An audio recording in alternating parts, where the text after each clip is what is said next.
Good day, everyone. I'm Jade Antilio, and we will talk about a very interesting subject, and that is nursing research.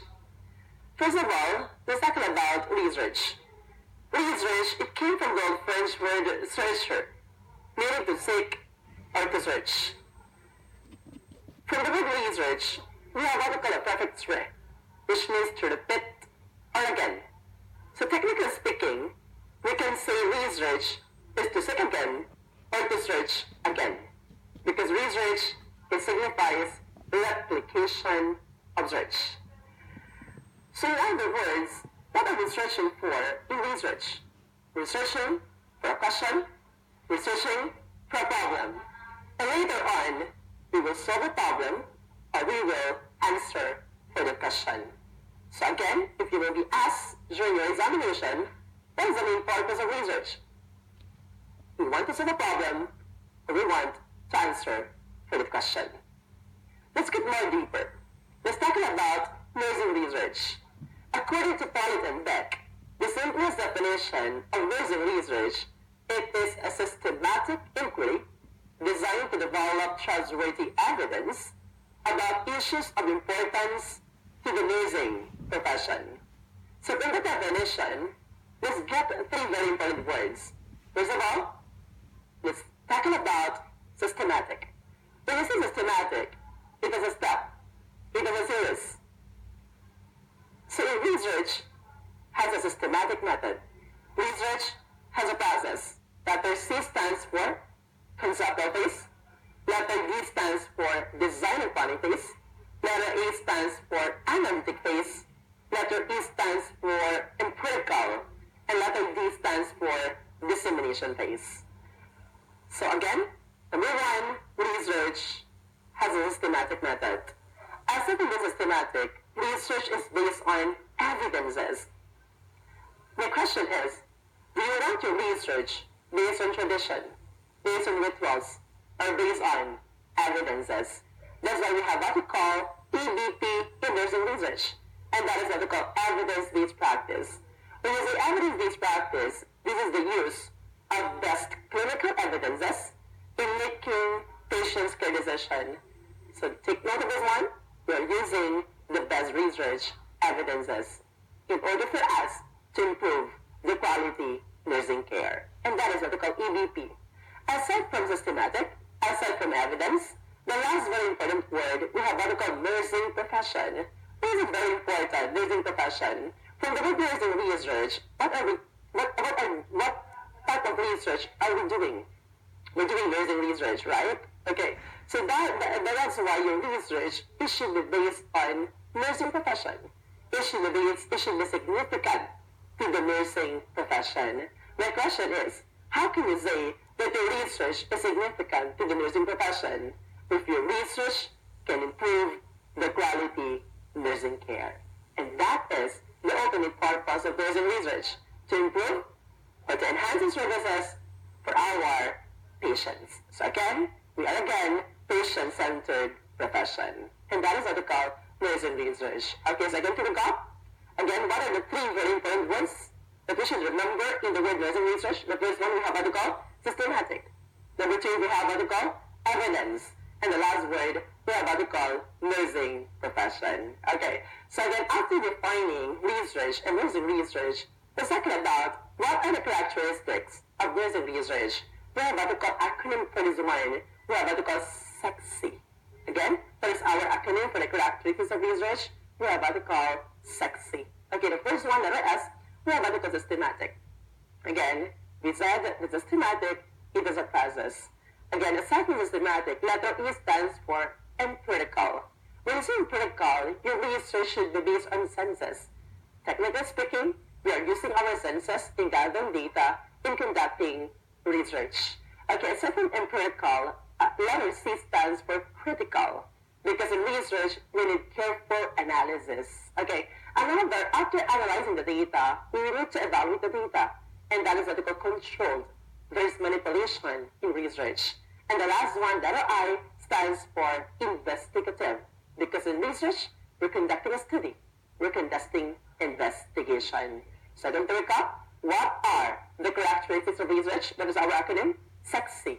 Letter S stands for systematic. Letter E stands for empirical. Letter C stands for critical. Letter C stands for control. And the last one, letter I, stands for investigative.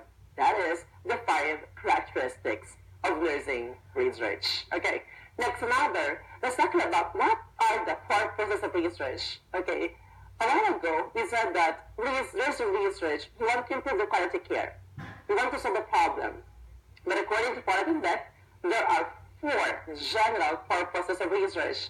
The first purpose is to describe. The second purpose is to explain. The third purpose is to explore. And the last purpose is to predict or control.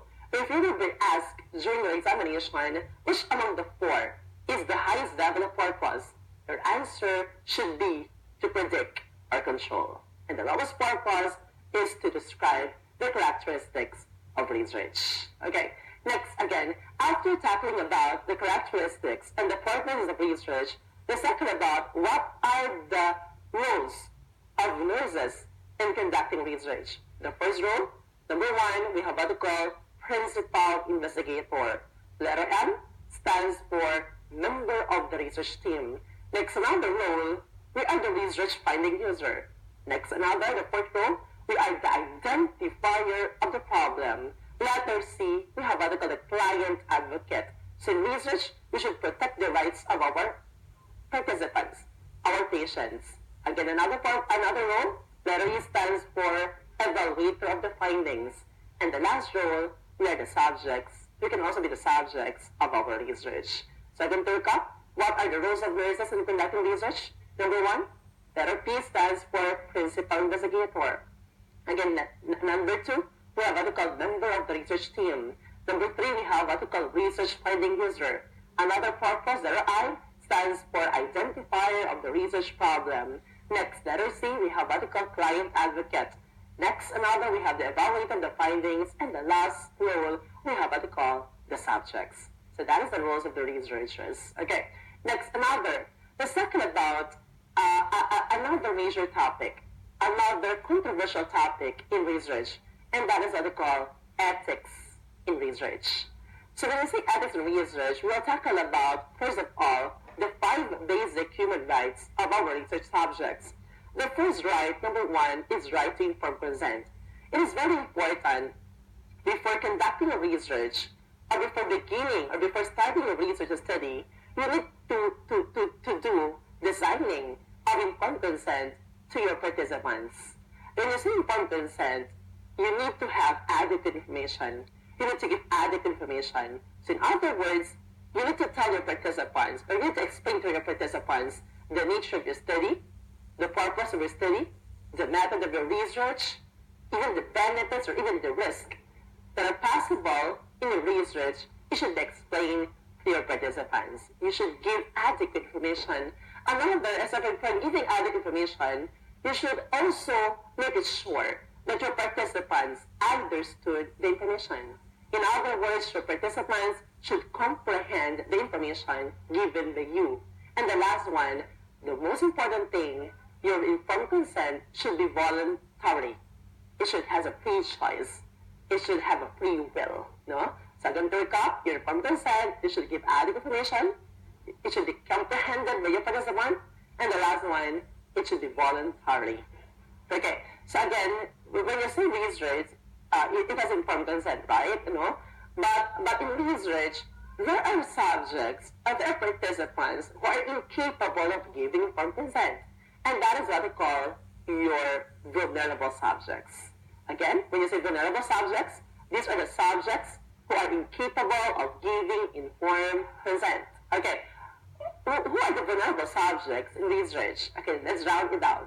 Number 1, we have what we call your mentally ill, or we have what we call your psychiatric patient. Number 2, we have what we call your minors, or your below 18 years of age. Okay, number 3, we have what we call your unconscious patients, comatose patients. Number 3, we have what we call your pregnant women. Together with pregnant women, we have your fetus. We have what we call your critically ill patients, your immune-compromised patients. Another, we have what you call physically disabled patients. Another, if minors are vulnerable, elderly are also vulnerable patients. Another, we have what you call your emotionally disabled patients. And we have what you call your illiterate, no read, no write. And the last one, who are institutionalized persons, and these are the prisoners. So these are what we call the vulnerable subjects in research. Okay, so again to recap, what is the first right of our patient? Number one, right to informed consent. Okay, next, another, the second right, we have what we call right to refuse from your study, a right to withdraw anytime from your research. The third right, we have what we call right to be protected from harm. When you say right to be protected from harm, you should do no harm to your patients.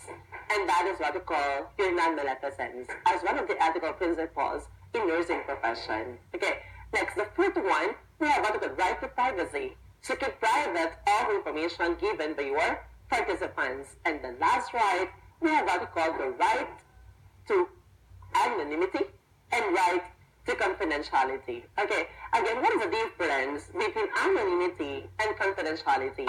When you say anonymity, from the word itself, anonymous, it is unknown. So in other words, your researcher, or your participant is unknown in your research. So in other words, you don't have any identifying information from your participants. But when you say confidentiality, as a researcher, you know the information given by your participants. But as a researcher, you should not publicly divulge it. And that is what we call confidentiality of information. So again, to recap, when you say anonymity, you don't have any identifying information. So in other words, you cannot be, the participants cannot be traced by the researcher. But when you say confidentiality, you know the information, but as a researcher, you will not publicly divulge the information given by your participants. And that is what we call the anonymity and confidentiality. When you will be asked during examination, what is the most secure? What is safest between the two? The safest is we have what we call anonymity. Okay, so again to recap, what are the 5 basic rights of our research subjects? Number 1, we have what we call right to informed consent. Number 2, we have what we call right to refuse from the study. Number 3, we have what we call right to be protected from harm. Number 4, we have what we call right to privacy. And the last one, right to anonymity and right to confidentiality. And that is all. That is the 5 basic rights of our research subjects. Okay, next, let's talk about now, what are the ethical principles in research? So to recap, in nursing profession, we have 7 ethical principles, right? We have what we call your justice. Justice is, we have being fair. We have what we call your beneficence, and that is doing good. We have what we call the non-maleficence, and that is do no harm. We have what we call your veracity, and that is telling the truth. We have what we call your fidelity, your keeping promises. We have what we call your autonomy, and that is freedom to choose. And the last one, we have what we call your confidentiality. But among the 7 ethical principles in nursing research, there are only 3 ethical principles. And it was summarized by what we call your Belmont report. Okay, so what are the 3 ethical principles in Belmont report? The first ethical principle, we have what we call your beneficence. And beneficence, we all know that beneficence is what? Doing good. And from the word beneficence, we have what we call the word benefits. Because we want to maximize the benefits in beneficence. Thus, we want to minimize the harm in beneficence. That's why the first right under beneficence, we have what we call right to be protected from harm. So in other words, there should be no harm, there should be no injury, there should be no risk or threat to our participants during the process of the research. Okay, aside from right to be protected from harm, the second right, we have what we call right to be protected from exploitation. So in other words, your participants should not be exploited during the process of the research. Okay, so again to recap, what are the 2 rights under beneficence? Number 1, we have what we call right to be protected from harm, and the other one is right to be protected from exploitation. Okay, so again, let's talk about the second ethical principle, and that is what we call respect for human dignity.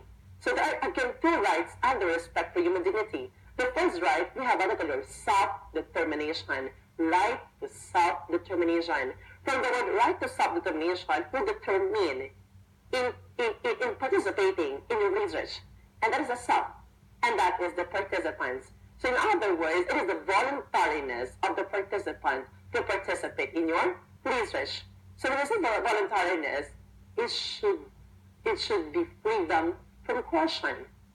So from the use of coercion, it can be in a form of reward, or it can also be in a form of threat. It should be freedom from coercion. And that is what we call right to self-determination. Okay, aside from right to self-determination, another right under respect for human dignity, we have what we call right to full disclosure. From the word full disclosure, it should be fully explained. It should be fully described.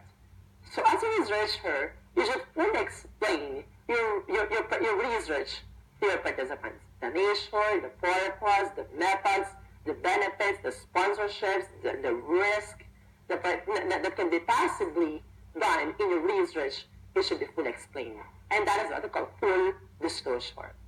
Again, to recap again, what are the two rights under respect for human dignity? Number one, we have what we call right to self-determination, the voluntariness of the participants. And the second one, we have what we call respect, or right to full disclosure, and that is full explanation of your research. Let's talking about the last ethical principle, and that is what we call justice. And justice is what? Being fair. So the first right under justice, we have what we call right to fair treatment. So from the word fair treatment, as a researcher, you should not be biased in your participants. You should not be biased in choosing your participants. And the last right, we have what we call right to privacy. You should be private. Your participant should be private. You should keep privacy among your participants. And that is what we call your Belmont Report. Second to recap, what are the three ethical principles in Belmont Report? Number one, we have what we call your beneficence. Number two, we have what we call your respect for human dignity. And the third one, we have what we call your justice. Second to recap, what are the two rights under beneficence? Number one, we have what we call your right to be protected from harm, and the other one is right to be protected from exploitation. And then, what are the two rights again under respect for human dignity? Number one, we have what we call your right to self-determination, and the next one, we have your right to full disclosure. And the last one, justice. What are the two rights rather? Number one, we have what we call your right to fair treatment, and the last one is right to privacy. And that is the Belmont Report. Okay, next, another. Under ethics research, we have what we call the research misconducts. When you say misconducts, these are the misbehaviors done by your researchers in conducting research. The first research misconduct, we have what we call your publication. When you say publication, this is making up results. This is creating results. This is inventing results in your research. The second research misconduct, we have what we call your falsification. When you say falsification, you're not inventing. Rather, you are editing results. You are what we call manipulating the results. You have already the results, but you're just editing. You're just changing it. You're just manipulating it. And that is what we call falsification. And the last research misconduct, we have what we call your plagiarism. And plagiarism is defined as owning one's results or ideas without giving due recognition to the one who made it, to the author. And that is what we call plagiarism, or otherwise known as copy-paste. So that is what we call your research misconduct. Number one, publication. Number two, falsification. And the other one, we have what we call your research misconduct. And that is what we call ethics in research. So now let's discuss another major topic in research, and that is what we call the different types of research. So there are many types of research. So in order for us to be systematized, let's categorize the types of research into 4 categories. Again, how many categories? We have 4 categories. The first category, we have what we call according to purpose. Second category, we have according to nature. The third category, we have according to philosophy. And the last category is according to time. So let's begin the first category in research, and that is what we call according to purpose. There are only two types of research according to purpose. Number one, we have what we call basic research, or also known as your pure research. When you say basic research, your only purpose here is to gain knowledge, or we have what we call to generate new knowledge, and at the same time, you want to define theory in this type of research. So again, to recap, what is your basic purpose in conducting basic research? Number one, you just want knowledge, and number two, you want to define a theory. Next, another, aside from basic research, we also have what we call applied research. From the word applied research, this is already the application of knowledge you gain in your basic research. And again, your purpose in applied research, you want to solve a problem already in this type of research. And that is how to call the two types of research according to purpose. To recap, number one, basic research, and number two, applied research. Next, let's go on to the next category, and that is what we call according to nature of design. There are two types of research according to nature. The first type, we have what we call experimental research. From the word experimental research, it has manipulation. It has experimental treatment. It has intervention. So again, when you say experimental research, it involves the relationship between the cause and effect. So in other words, it is a study that is concerned with the cause and effect relationship. My question is, when you hear the word cause and effect in research, what comes into your mind? When you say cause, when you say effect, you will associate the word variables in your research. Because when you say variables are the characteristics that can be quantitatively measured in your study. There are two major types of variables. Number one, we have what we call your independent variable, and the second type of variable, we have what we call your dependent variable. When you say independent variable, this is your presumed cause. And when you say dependent variable, this is your presumed effect. So in order for you not to be confused between the two, we have what we call our mnemonic. Our mnemonic, we have what we call your side. C-I-D-E, side. Because when you say cause, this is letter I, independent variable. And when you say D, dependent variable, this is your effect. So again, to recap, we have what we call your cause is the independent variable, and your dependent variable is your effect. Okay, when you will be asked during your examination, what type of variable is being manipulated in your research? And your answer should be what? Your independent variable, and that is the cause.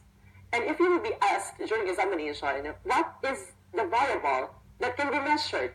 And that is now we have what we call your dependent variable, or that is your presumed effect. Okay, for example, I'm a researcher, and I'm very interested to study the effects of study habits amongst nursing students in the performance in the board examination. So again, to recap, I want to study the effects of study habits of nursing students in the performance in the board examination. In my title, which is the cause? Can you identify which is the cause? Very good. The cause there, we have what we call your study habits. That is your cause. And that is your independent variable. My question is, what is the effect of your study habits? Very good. Technically, that is your performance in the board examination. So automatically, the performance in the board examination, that is your effect, and that is your dependent variable. So one of the techniques in identifying the cause and the effect, you first identify the cause. Because if you already identify the cause, you can now already identify the effect. And mostly, the cause is written or is placed in the first sentence or in the first line in the first part of your title, and mostly your effect is mostly placed on the last part of your title. So that is your variables. Okay, so again to recap, experimental research is research that is concerned with the cause and effect relationship. And your cause is your independent, and your effect is your dependent. Okay, next, let's get more deeper. What are the three types or subtypes of experimental research? The first type, we have what we call your true experimental research. The second type, we have what we call quasi-experimental research. And the third one, we have what we call pre-experimental research. When you say through experimental research, always remember it has a complete 3 characteristics. Again, how many characteristics? 3 characteristics. And we have an acronym for this one. Our acronym, we have what we call MCR. M stands for manipulation. Letter C stands for control. And letter R stands for randomization. When you say randomization, your participants has an equal chance to be included between experimental group and control group. And that is what we call your true experimental. It has 3 characteristics. We have MCR. M stands for what? Manipulation. C stands for what? Control. And letter R stands for randomization. Okay, next, when you say quasi-experimental research, it lacks one characteristic. If true has MCR, quasi lacks one, and that is what we call your randomization. So again, if you will be asked during your examination, what is a type of experimental research that lacks randomization? And that is what we call your quasi-experimental research. So again, if your research has no randomization, my question is, can you be biased in selecting your participant? Definitely yes. So again, if you will be asked, what type of research has selection bias? And that is your quasi-experimental research because it lacks randomization. Next, another, what is the third type of experimental research? The third type, we have what we call your pre-experimental research. When you say pre-experimental research, it has only one group. And if there is only one group, there is no comparison. And that is what we call your pre-experimental research. Okay, second to recap, experimental research, it is a study that is concerned with your cause and effect relationship. So what are the 3 types of experimental research? Number 1, we have what we call your true experimental research. We have what we call MCR, manipulation, control, randomization. The second one, we have what we call your quasi-experimental, it lacks randomization. And the third one, we have what we call your pre-experimental, it has only one group, it does not involve comparison. That is what we call your pre-experimental. Next, another. If there is experimental research, there is also what we call non-experimental research. When you do non-experimental research, it does not involve experimental treatment. It does not involve intervention. So what are the 3 subtypes of non-experimental research? Number 1, we have what we call your survey study. And I believe, as a researcher, you already done or you already experienced how to do a survey study. Because in survey study, you're just collecting the data. Because data is just being collected in your survey study. Next, another type of non-experimental, we have what we call your correlational study. From the word correlation study, correlate, you want to correlate because you want to know the relationship between the X and the Y variables. You want to know the relationship between the two. So in other words, if X will increase, does Y variable also increase? And that is your correlational study. You want to know the relationship between the 2 variables. Next, number 3, the third type of non-experimental, we have what we call your comparative study. So again, if it is correlational, you want to know the relationship, because if it is comparative research, in other words, you want to compare.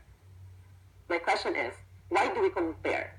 We compare because we want to know the difference between the 2. So again, if you want to know the difference between the variables, your answer will be what? Comparative research. Comparative research, it is subdivided into 2. We have what we call your retrospective study, and the other one is a prospective study. When you say retrospective study, from the word retro means what? Past. When you say prospect, it means future. So technically, if you want to conduct a retrospective study, you want to relate the present to the past. You want to link the present to the past. And when you say prospective study, you want to link the present to the future. And that is what we call your comparative research. Okay, so again to recap. Again, what are the types of research according to NASHORT? Number one, we have experimental, and the other one we have what we call non-experimental. Experimental is subdivided into three. We have what we call true experimental, quasi-experimental, and pre-experimental. And again, non-experimental research is again subdivided into three. We have what we call your survey study, your correlational study, and the third one is the comparative research or study. And that is what we call the second category of research according to NASHORT. Next, let's talk about the third category, and that is according to philosophy. According to philosophy, is subdivided into two types. We have what we call the quantitative research and the qualitative research. So our goal here, we want to know the difference between the quantity and the qualitative research. Okay, when you say quantitative, quantity, letter N, it deals with numbers. Numbers can be measured. While qualitative research, it deals with letters. Letters are subjective. So again, for example, you will be asked during your examination, which one of the following is an example of quantitative research? Take note of this one. Quantitative research. Number one, lived experiences of cancer patients. Letter B, cultural practices of Igorots in Cordillera Administrative Region. Or letter Z, a study measuring the effects of sleep deprivation among infants. Which among the three is an example of quantitative research? Your answer is, very good, letter C. Because of the word what? Measuring. Quantitative, it deals with numbers, it can be measured. Okay, next, another comparison between quantitative and qualitative research. When you say quantitative research, your data are what? Objective. While in qualitative research, your data are what? Subjective. So in other words, if you want objective data, what type of instrument or what method of data gathering will you utilize? You will utilize research or survey questionnaire. While in qualitative research, these are more subjective data, you will utilize what? Interview. So that is a comparison. Questionnaire and interview. But in qualitative research, this is very laborious. Why? Because if you conduct an interview, you need to transcribe the data, you need to develop themes, and you need to categorize your data. You need to code the data in order to arrive with your results. Okay. Next, another comparison. In quantitative research, you will use a statistical analysis in analyzing your data. You will use the descriptive statistics, you will use the inferential statistics, and later on, we will discuss the types of statistics. Next, while in quantitative research, you will not use the statistical analysis, but rather, you will use narrative analysis. You will use thematic analysis. Okay, next, another comparison. In quantitative research, you want to test a hypothesis, while in qualitative research, you want to develop patterns and themes. Next, which one of the two is more formal? Quantitative research is more formal, while qualitative research is less formal. But in qualitative research, the data are richer. The data are deeper compared with your quantitative research. Next, between the two, which among utilizes the deductive reasoning? From the word deductive reasoning, it utilizes from general to specific, while inductive, it begins from specific to general. Again, quantitative, it chooses deductive reasoning. It chooses analysis. While in qualitative research, it uses inductive reasoning. It chooses synthesis. Okay, next, another comparison. Which among the two has large sample size, large population? That is quantitative research. Large population, large sample size.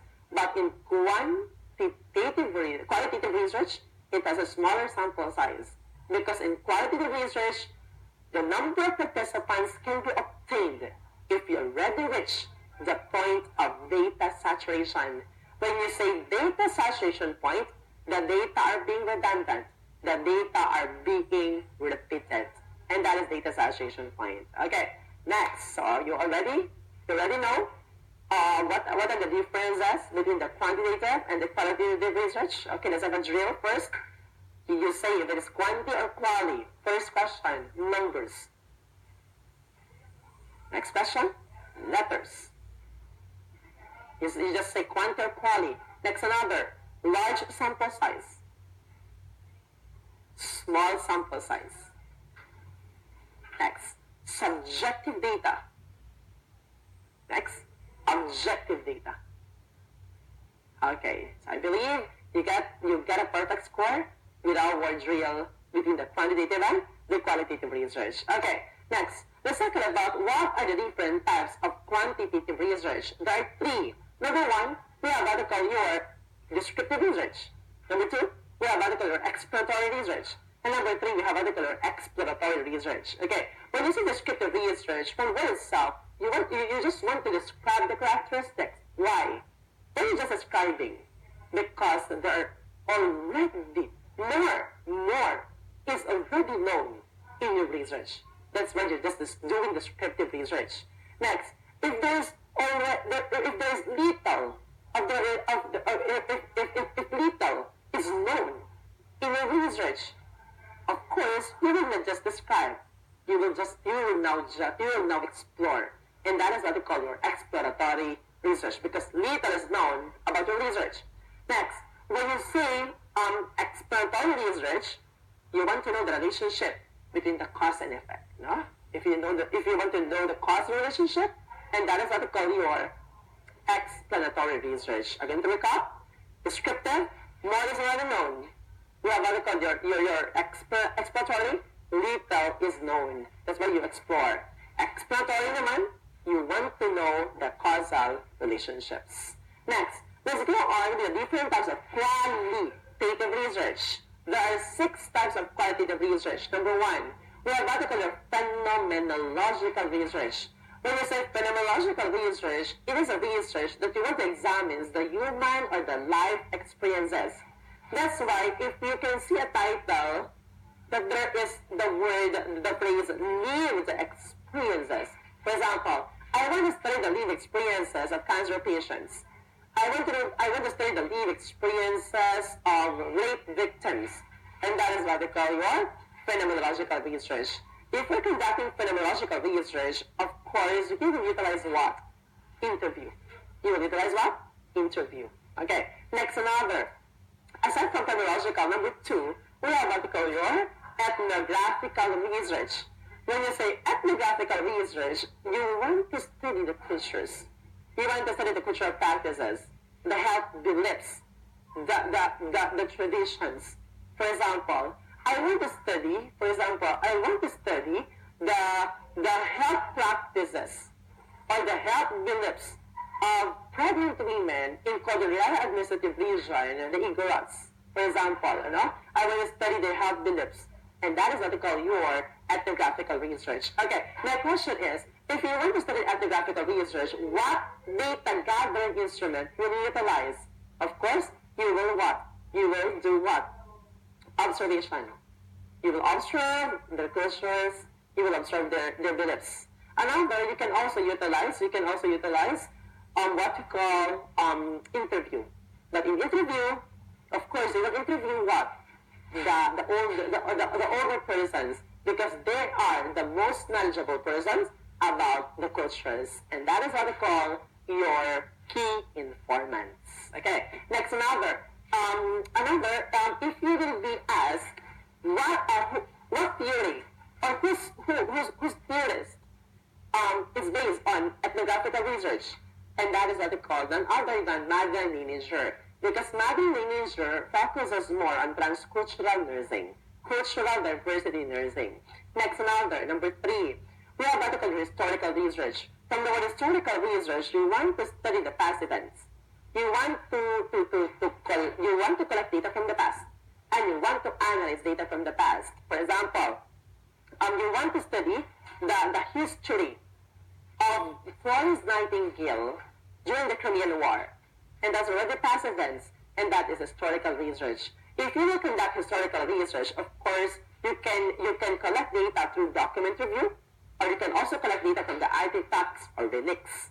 Next, another type of qualitative research. Number 4, we have what we call your grounded theory. From the word grounded theory, you want to develop theory based on the data that is grounded in your theory. No? So again, when you say grounded theory, you will first collect data, and the data that will be collected is based on the theory that you will be developing. And that is what we call grounded theory. Next, the 5th type of qualitative research, we have what we call your field study. Example of the study is more in community setting, community setup, outside or the natural setting. Next, the 6th one, we have what we call your case study. When you say case study, you want to investigate a certain case because you want to gather, or you want to investigate an in-depth, or you want to use an in-depth investigation in case study. And that is what we call your different types of qualitative research. Again, there are 6 types of qualitative research. Number 1, we have what we call your phenomenological. Phenomenological deals with what? Human experiences, lived experiences. Number 2, we have what we call your ethnographical research. Ethnographical, ethnic, you want to study the cultures, traditions, the cultural beliefs. Number 3, we have what we call your historical research. Historical, past events. Number 4, we have what we call your grounded theory. You want to propose theory based on social setting. Number 5, we have what we call your field study. And then number 6, we have what we call your case study. It is an in-depth investigation. Next, let's talk about the 4th category of research, and that is according to time. According to the length of time of your research. Number 1, we have what we call your longitudinal research. From the word longitudinal, long, because you want to follow your subjects over an extended period of time. Over a period of time. For example, I want to study the study habits of first-year college until the day that they graduate from college. So technically speaking, you want to study the subjects in 4 years of a span. And that is what we call your longitudinal study, because you're following the subjects over a period of time. Next, another type of research, we have what we call your cross-sectional research. When you say cross-sectional research, it is very different from longitudinal, cross-sectional, because you just follow the subject over a specific time, over a particular time, or one point in time. For example, you just want to study the patients who has this decubitus ulcer for just 1 week, and there's just no follow-up, and that is what we call your cross-sectional research. Okay, so again to recap, guys, there are the types of research is categorized into 4 categories. Again, number 1, we have what we call your according to purpose. According to purpose, we have 2 types. We have basic research and applied research. Basic, you just want to gain knowledge. You just want to define a theory. Next, we have what we call applied research. You just want to solve the problem. Next, the second category, we have according to nature. According to nature is subdivided into 2. We have experimental research and experimental. Experimental, you want to know the cause and effect relationship. Cause, independent variable. Effect, dependent variable. Ayun na manipulate, dependent variable, and independent, which can be measured, dependent variable or your effect. Next, experimental research is divided into 3 types. We have true experimental, quasi-experimental, and pre-experimental. True, like it has MCR, manipulation, control, randomization. Quasi, it does not have randomization. Pre-experimental, it only have 1 group, no comparison. Next, another non-experimental is subdivided into 3. We have survey study, we have correlational, you want to know the relationship, and the third one we have Adigar and comparative. Comparative, you want to know the differences between the 2. Next, another, let's proceed to the 3rd category, and that is what we call philosophy. We differentiate the quantity and the qualitative research, and we discuss the different types of quantitative, the descriptive, the exploratory, and the explanatory. And again, we discuss the types of qualitative, the phenomenological, the ethnographical, the historical, the grounded theory, the field study, and the case study. And the last one is according to time. We have what we call the longitudinal and the cross-sectional research. Longitudinal, you will follow the subject over a certain period of time, over a period of time. And the last one, we have what we call cross-sectional. We have just one specific period of time. And that is what we call the different types of research. Let's discuss the different types of sampling techniques. Basically, sampling techniques is divided into two. We have what we call the probability sampling technique, and the other one is the non-probability sampling technique. Let's first discuss probability sampling technique.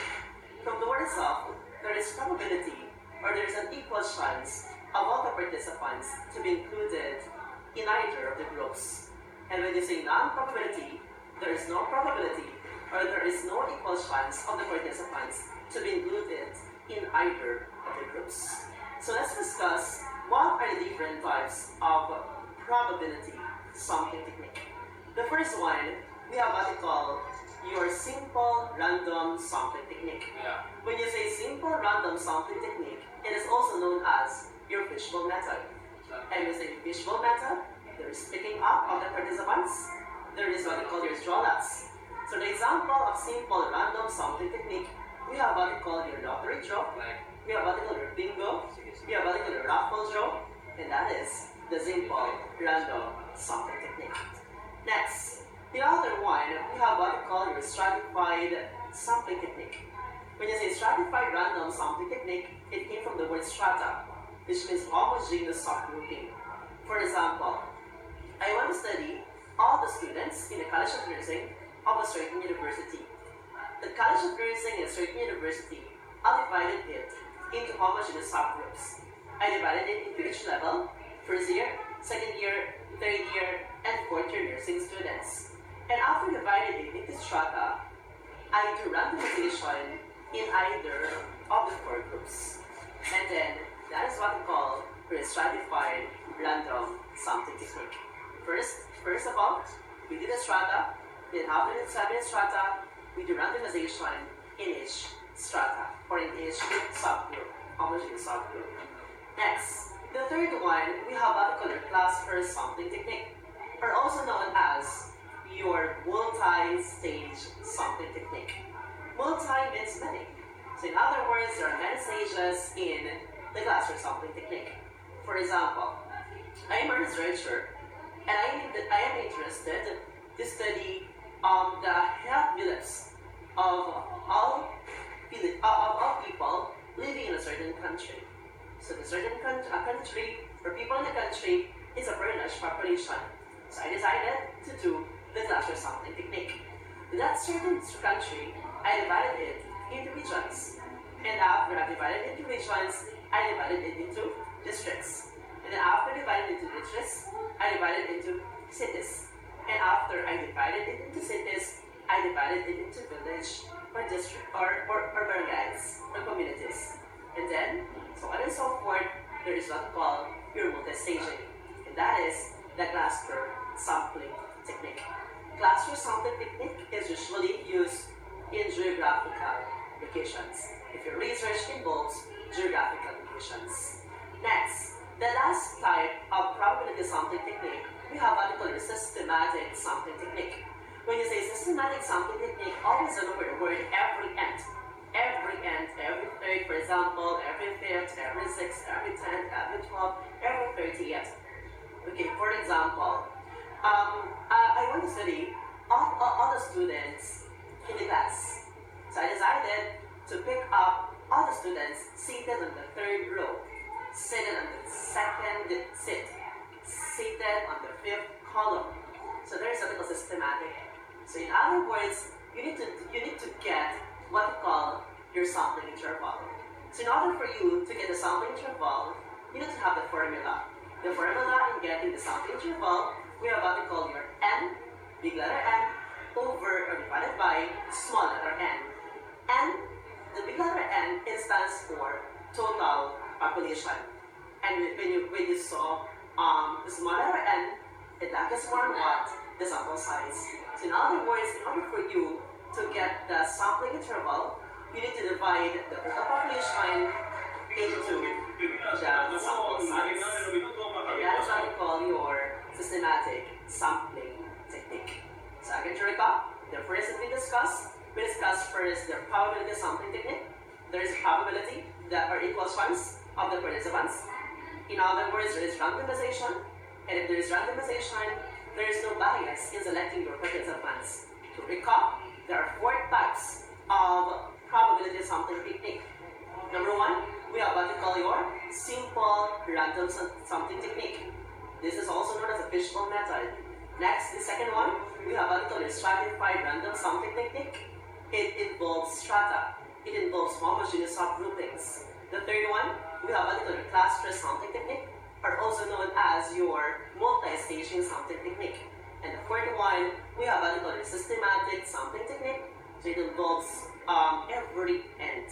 Or we have what we call your sampling interval. Again, to get the sampling interval, you need to have your total population divided by the sample size. And that is the probability sampling technique. Next, let's now proceed to what we call the non-probability sampling technique. From the word non-probability, it does not involve probability. In other words, it does not involve randomization. So if it does not involve randomization, there is selection bias in your research. So what are the different types of the non-probability sampling technique?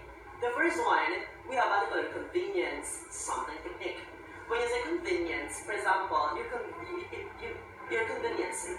For example, you're convenient because this is accessible to you. This is available to you.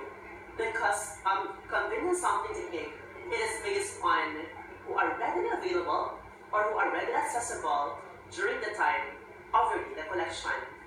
For example, I am a researcher and I'm very interested to study all the pregnant women in a certain city. And so, I am doing the city, so I didn't know who are the pregnant women on a particular city. So I decided to go to a certain hospital, and then after going to a certain hospital, those pregnant women whom I could see are roaming around the hospital, and so those are my participants. Those whom I consider my participants, because they are the persons or the people who are available during that time. Second to recap, convenience sampling technique is also known as your accidental or incidental sampling technique, because this is based on who are the participants who are readily available or who are readily accessible during the time of your data collection. Next, the second one, we have what we call your quota sampling technique. When you say quota, from the word itself, quota, so there is a desired number. There is a target number. Okay, for example, I'm a researcher and I want to study all my students in a certain section. So I decided to do quota sampling. For example, I want to have the first 20 girls and the first 20 boys who will arrive first in the classroom. So there are only 20 girls and there are only 20 boys in the research, because that is my target number. That is what we call your quota sampling technique. Next, the third one, we have what we call your purposive sampling technique. When you say purposive sampling technique, this is also known as your judgmental sampling technique. Okay, what is a judgmental? Because if you're doing purposive sampling technique, you have the certain criteria. You have the set criteria. Okay, for example, I want to study all the diabetic mellitus patients in a certain hospital. But my criteria is I want the patients who are amputated, who are for example who are glucose are below 250 milligram above. So that's my criteria. That is what we call purposive sampling technique. Okay, for example, I want to study all the nurses in a certain hospital, but not all nurses in the hospital, because my criteria, I want female nurses. That's one of my criteria. Another criteria, I want nurses who have master's degree in nursing. Second criteria. And another criteria, I want to be my participants, those nurses who have 5 years and above hospital experience. And that is what we call your purposive sampling technique, or also known as your judgmental sampling technique. Lastly, we have what we call your networking sampling technique, or also known as your snowballing or snowball sampling technique. Okay, when you say snowball, there is what we call referral system. There is what we call chain. Okay, for example, I am a researcher and I want to study all the patients who have tuberculosis in a certain barangay. So I am in the barangay, so technically I didn't know who are the people who have tuberculosis in that barangay. So I decided to contact a person whom I know that he or she has tuberculosis. And afterwards, after contacting the said patient, I asked him, sir, do you have any? Do you know any patient who has tuberculosis also? And then after the second patient, I asked him again if he or she knew a patient who has tuberculosis, and then afterwards, the process continues. So that's what we call your snowball sampling technique, or also known as your we have what we call the working sampling technique. There is referral system. There is chain. There is what we call your networking. Okay. So again, to recap, what are the 4 types of non-probability sampling technique? First one, we have what we call your convenience sampling technique, or also known as your accidental or incidental sampling technique, because those participants who are readily available and who are readily accessible will be your participants during your study. Next, the second one, we have what we call your quota sampling technique. From the word quota, there is a target number. There is a desired number in your research. Next, the third one, we have what we call your purposive sampling technique. From the word purposive, it is judgmental sampling because you have the criteria in setting your participants. And the fourth one, we have what we call your the networking or the snowball sampling technique. There is referral system in a specific sampling technique. Okay, so that is the sampling techniques. Probability versus non-probability sampling techniques. So this time, let's talk about hypothesis. When you hear the word hypothesis, more or less, all of us, we will associate the term hypothesis into educated guess, into wild guess, into scientific guess, into sure guess. But in research, the most important definition of hypothesis, it is or it predicts relationship, predictions of relationship. Okay, so more or less, if you can see in a research, for example, there is a significant relationship between study habits and the performance. There is a significant relationship between this one and this one. There is no significant relationship between this one and this one. More or less, that statement is what we call hypothesis. Okay, so but before we discuss the different types of hypothesis, let's first recapitulate what are the characteristics of hypothesis. Okay, first of all, hypothesis it